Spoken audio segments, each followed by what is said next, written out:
हम बात करेंगे कि चेक बाउंस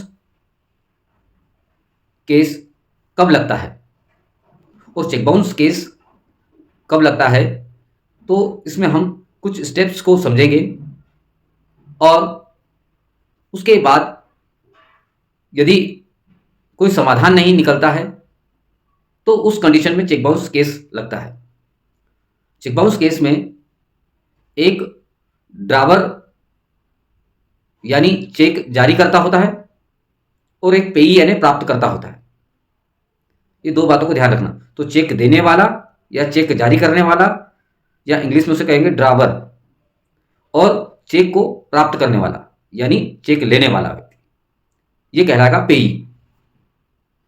अब चेक बाउंस केस कब लगता है? जब किसी व्यक्ति के ऊपर कोई लीगल डेप्ट हो यानी वैध ऋण हो, या फिर किसी व्यक्ति ने किसी भी व्यक्ति को चेक दिया हो और चेक देकर उसने उससे राशि ली हो,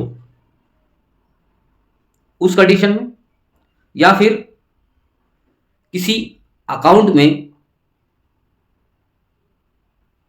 जो कि चेक जारीकर्ता का अकाउंट होता है, उस अकाउंट में फंड इनसफिशिएंट हो, या फिर अकाउंट क्लोज्ड हो, या फिर अकाउंट फ्रीज हो गया हो, या फिर अकाउंट में सिग्नेचर मिसमैच हो रहे हो,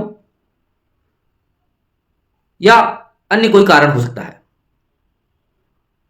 तो उस कंडीशन में भी क्या नाम से चेक बाउंस के केस लगते हैं। अब चेक बाउंस के केस जब लगते हैं तो सिंपल सी बात है कि इसमें कौन कौन सी स्टेप फॉलो करना पड़ेगी। तो जरा समझिए कि फर्स्ट ऑफ ऑल यदि चेक बाउंस हो गया है तो चेक जारीकर्ता के अकाउंट में पैसे नहीं थे, या अकाउंट क्लोज्ड था, या फिर अकाउंट फ्रीज हो गया, या फिर रिफर टू ड्रावर। तो इस कंडीशन में हम ये समझेंगे कि चेक डिसऑनर हो चुका है, यानी चेक अनादरित हो चुका है। और चेक अनादरित होता है यानी डिसऑनर होता है तो उसके बाद चेक मेमो पर रिटर्न मेमो पर बैंक के द्वारा टिप लिखी हुई आती है, उसे संभाल कर रखना है। बैंक के द्वारा जो टिप लिखी हुई आती है, जिस डेट को वो बाउंस मतलब रिटर्न मेमो हमें मिलता है, उसके बाद से 30 दिनों के भीतर एक लीगल नोटिस अपने वकील साहब के माध्यम से तैयार कराकर चेक जारीकर्ता को भेजा जाता है।